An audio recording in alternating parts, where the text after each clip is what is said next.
মিরাশরাইয়ের মানুষ জানে কারা প্রকৃত বিএনপি, কারা প্রকৃত বিএনপির নামে সন্ত্রাস চাঁদাবাজি করতেছে।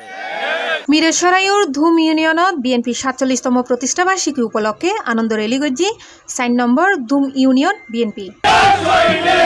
সেপ্টেম্বরের ২ তারিখ মঙ্গলবার বিয়েলে আনন্দ রেলি ও নাহেরপুর বিদ্যালয় প্রদক্ষিণ করে বিদ্যালয় মাঠত এক সংক্ষিপ্ত সমাবেশত মিলিত হয়।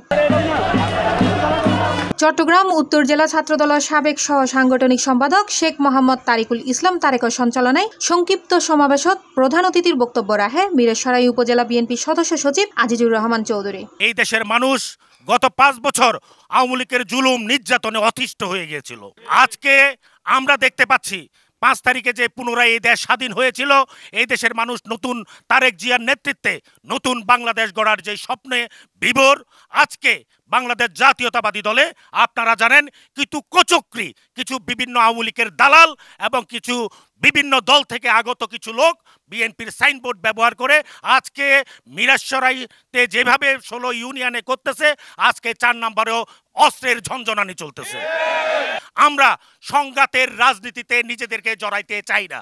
উক্ত আনন্দ রেলি ও সমাবেশত ৪ নং ধুম ইউনিয়ন বিএনপির সাবেক যুগ্ম আহ্বায়ক ইব্রাহিম খালেদ, ৪ নং ধুম ইউনিয়ন বিএনপির সাবেক সদস্য শহীদুল্লাহ, বিএনপি নেতা রাসেল ফরাজি, স্বপন, ৪ নং ধুম ইউনিয়ন যুবদলের সদস্য সচিব ইকবাল হোসেন, সদস্য জসিম, ৪ নং ধুম ইউনিয়ন ছাত্রদলের সদস্য সচিব সাকিব চৌধুরী, ছাত্রদল নেতা সম্রাট, শ্রমিক দলের সাধারণ সম্পাদক সিরাজউদ্দিন, সাংগঠনিক সম্পাদক ইকবাল হোসেন, ৪ নং ধুম ইউনিয়ন স্বেচ্ছাসেবক দলের সদস্য সচিব আসিফ সহ বিএনপি, যুবদল, ছাত্রদল, অঙ্গ ও সহযোগী সংগঠনের নেতৃবৃন্দ উপস্থিত আছে। C plus TV, Chittagong.